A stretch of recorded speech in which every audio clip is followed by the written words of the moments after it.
I'm going to take my time going into this debate on this motion, which, as Ms Umakora has pointed out, the government is supporting. Mr Davis wants to talk about imbalanced debate. What we heard from him was absolutely that, but I'll come back to that in time. Decommissioning of our gas and oil infrastructure is a really important conversation to have. There's a lot of it. We know there's environmental implications. We know that there are opportunities for a huge workforce to not only remove but to reclaim these materials, whether it's steel or other items, to recycle, repurpose these materials and not to have them A, not being used, but B, also creating environmental and other risks. And there's been a lot of conversation about history from the Conservatives during this debate so far, and I'm sure there'll be a lot more of it. We've heard about horses pooing in streets and people using wood to heat their homes and this sort of thing, and that's a wonderful contribution, one that I have no surprise that the Conservatives, who generally like to keep the at least 100 years in the rearview mirror as to how they think about policy for the future of this state and this nation. But as I always do, I want to acknowledge the coal and gas industries that have supported this state for the last century, the workers that have taken those abundant resources and supplied, from the coal perspective, the electricity that our state, our homes, our businesses, our industry have used. That cheap, abundant energy has been critical in the economics of our state. It's been critical in things like the automotive industry, that when the Australian dollar was buying $1.10 US, the Conservatives, while in Parliament, thought they'd get rid of tens of thousands of jobs. We now know the Aussie dollar's back under 70 cents, 65, 66, 67, but of course they didn't want to see workers in well-paid jobs. They didn't want to see those capacities and skill sets in our country. And much the same with gas, found 100 years ago in Gippsland. In eastern Victoria, we've had for the last 60 years large quantities of gas, Victoria being a major supplier of gas within the nation for our state. But we know that coal is not compatible for use from an emissions perspective, and we know that from a gas perspective, our wells and our supplies are depleting or are depleted, which is why we have to have this important conversation about the management and treatment of that infrastructure and the responsibility that industry must take in cleaning that up and ensuring that we do it in a safe way. And we go down to ports like Barry's Beach. They're ready to make massive investment to be able to handle these materials, and it's really important that when workers handle those materials, they're able to do it safely, and of course from a local environment near Wilson's Prom there, that we do it in a way that we ensure waters, marine life, everything, local towns, it's done in a way that doesn't have negative impacts there. So that's the history that the Conservatives like to talk about. What I'm really concerned about and what Labor governments are really concerned about is looking forward. And that is exactly why we have set plans that see us at the moment with electricity in this state, but 40% of electricity being generated from renewable sources. We have consistently set and smashed renewable energy targets, and we've set, from jurisdictions around the world, a really strong, ambitious leading target of net zero emissions by 2045.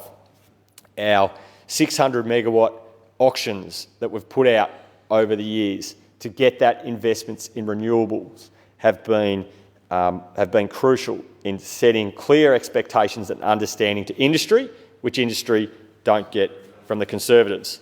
Solar homes, we know that 1 in 3 Victorians see the economic sense of putting solar panels on their roofs.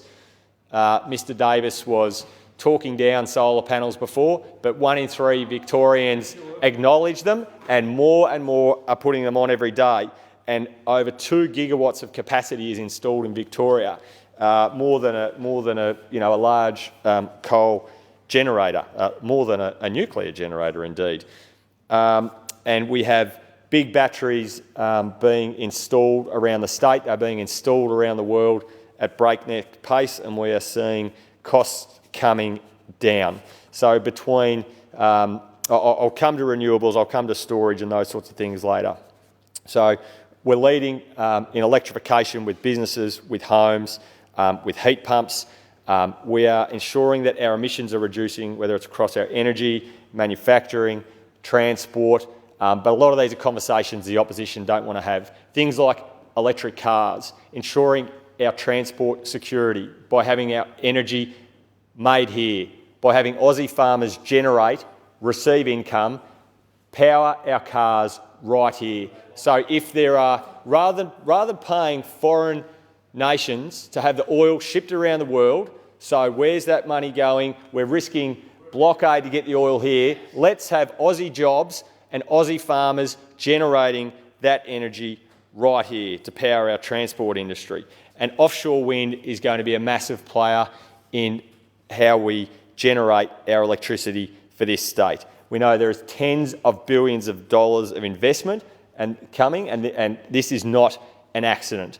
And while the Conservatives federally left it sitting in the drawer, this state has pushed on, and this state is the first in the nation to get an offshore wind industry going.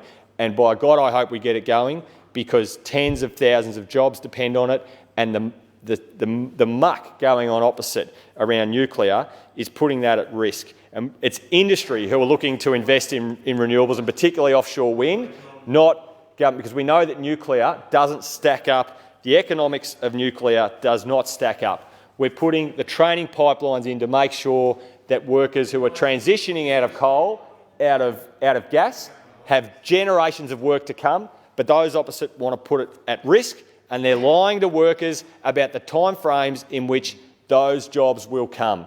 We know it is a lie. We've heard about small modular nuclear reactors. They no longer exist. That's off the Conservatives' policy positions, and now they're talking about large scale. And we hear, Mr Davis was saying before, we need deeper principles. Those causing issues for community need to lean in and engage on them. Well, Mr Davis, I ask again, when it comes to nuclear, what does it mean for farmers' water supplies? What does it mean for earthquakes? We've had 2 earthquakes near proposed nuclear reactor sites in recent weeks.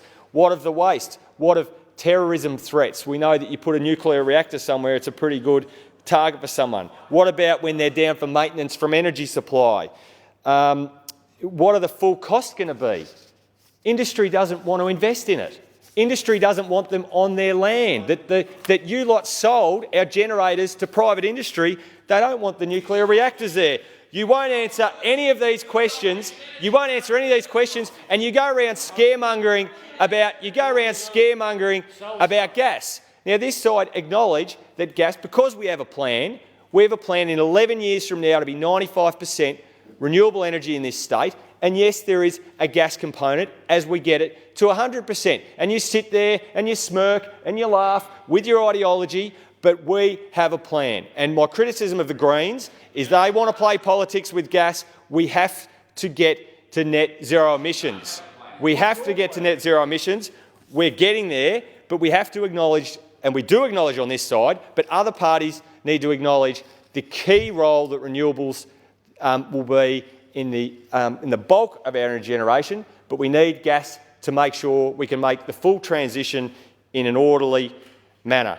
So, as I've said, we have tens of thousands of jobs between renewables, and decommissioning is a really important, particularly when we look at Gippsland and the industries that have been there and supported this state for a century.